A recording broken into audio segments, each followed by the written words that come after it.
Robert Vadra, India's fastest multi-billionaire. An inside story. Tata took more than a century to reach there. Ambani, even with unlimited political help, took 50 years to become billionaire. But Delhi businessman Robert Vadra took just less than 10 years to become a multi-billionaire. How? Why Indian newspapers and television channels are scared to discuss this story. Reason is simple: Robert Vadra not an ordinary Indian businessman. He is in fact third in line to become India's next Prime Minister. Of course, Robert Vadra is son-in-law of Indian's power broker Antonio Mano aka Sonia Gandhi. No wonder Indian newspapers and television channels are too scared to discuss this subject. But we live in a free world. Let's freely discuss and applaud phenomenal growth of India's fastest billionaire businessman. Let's start with background of Robert Vadra from a period before his meeting his golden goose Priyanka. Robert in fact only half Indian. He was born to Rajendra and Maureen Vadra in 1969. Rajendra Vadra hails from Uttar Pradesh and Maureen Akamikdana of Scottish origin. Before entering to India's royal family, Robert Vadra was running a recycle metal business, in simple terms collecting used industrial waste from companies and resell it. As you could imagine, not a golden egg-laying business. It's quite amazing that in next 10 years he grown into multi-billionaire. Robert Vadra met Priyanka Gandhi at the House of Commons expatriate friend Ottavio Quattrocchi. Yes, the surprise beau forza scandal middleman Quattrocchi. Robert Vadra's marriage with Priyanka was in 1997. But it was followed by tragic and suspicious deaths of his brother, sister, and his father in the next decade. He had one brother, Richard Vadra, who was found dead in September 2003 at his Vasant Vihar residence under very suspicious circumstances. His sister Michelle, too, had natural death, died in a car accident in 2001. His father Rajendra Vadra committed suicide on April 2009, under very suspicious circumstances. But the story was not published widely by the Indian media. No one in India wants to bring shame to India's royal family. Recently, Economic Times and other finance newspapers disclosed the business empire Robert Vadra made in the last 10 years was truly eye-opener. Hotels, planes, bars, antique chains, malls around prime locations in India with help of none other than India's #1 real estate company DLF. Also part ownership in DLF Indian Premier League franchise. Most of independent analysts points these phenomenal growth points only one thing: absolutely and shameful corruption and favoritism to Robert Vadra, being Sonia Gandhi's son-in-law. Also remember, DLF was a major builder for scandalous Commonwealth Games in Delhi.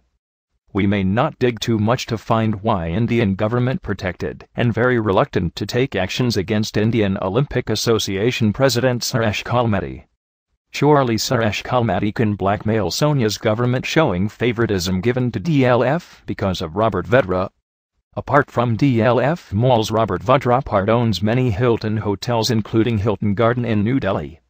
It's very questionable that what kind of expertise will DLF or Hilton will get back from this recycle metal merchant Robert Vadra. Or he is lucky mascot to get through all regulatory hurdles in India. Also, he is in the list of 33 VIPs accepted from security checks and frisking at airports and any Indian embassy, the only one without any government position. Other VIPs, like the Dalai Lama, Chief Justice of India, the President, the Prime Minister, and former presidents. No airport frisking will be very helpful for an antique chain owner like Robert Vadra, especially when he can easily transfer invaluable Indian antiques to his Italian retail shops. Robert Vadra got many business partnerships with India's biggest real estate company DLF. Cricket is India's next biggest money-spinning machine. No wonder Robert Vadra's association was sought by most of franchise owners.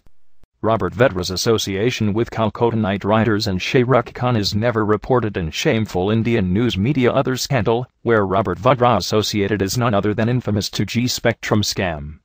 It's alleged that one of the biggest beneficiary companies, Unitech, is 20% owned by Robert Vadra.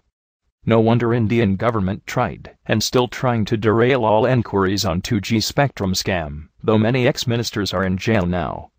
It's expected that due to involvement people like Robert Vadra, these case will never reach a decisive conclusion. After all, CBI is controlled by Indian Prime Minister Manmohan Singh, who is appointed by Robert Vadra's mother-in-law Sonia Gandhi. Media reports on Robert Vadra's association with Unitech were suppressed by media moguls in India. Other business Robert gained recent years includes prime properties all over India, especially commercial hubs, and a taxi business but for air taxis. Yes, poor man Robert owns few planes as well. Skylight Hospitality Pvt Ltd, a company wholly owned by Vadra, and his mother Maureen Vadra owns business hotel Hilton Garden Inn, in the upscale South Delhi business district Saket. The hotel is located within the DLF Place Mall, also known as DLF Courtyard. Also, several of Robert's companies have received unsecured loans. Unsecured loans are treated as bribe. Yes, it's the same reason why Karunanidhi's daughter Connie Moshi in jail now, as she took unsecured loans from Unitech to start Kalanjar TV. Same reason why Dayanidhi Maran facing jail term, as he took unsecured loans from Malaysian company via Aircel to his Sun network. So one rule for them and another rule for India's royal family. It's ironic why India's top real estate company need help from a recycle metal merchant. Reasons are crystal clear. DLF need Indian power broker Sonia's son-in-law to get through many hurdles in their operations all over India. If this is not blatant misuse of power or favoritism, we might need to redefine those words. After the revolutions in Tunisia, Egypt, and Yemen, it's right time for India's 1.2 billion poor citizens to question their corrupt political leaders and media moguls. Join the second freedom struggle of Anna Hazare. Support Gandhians like Anna Hazare, not fake Gandhis.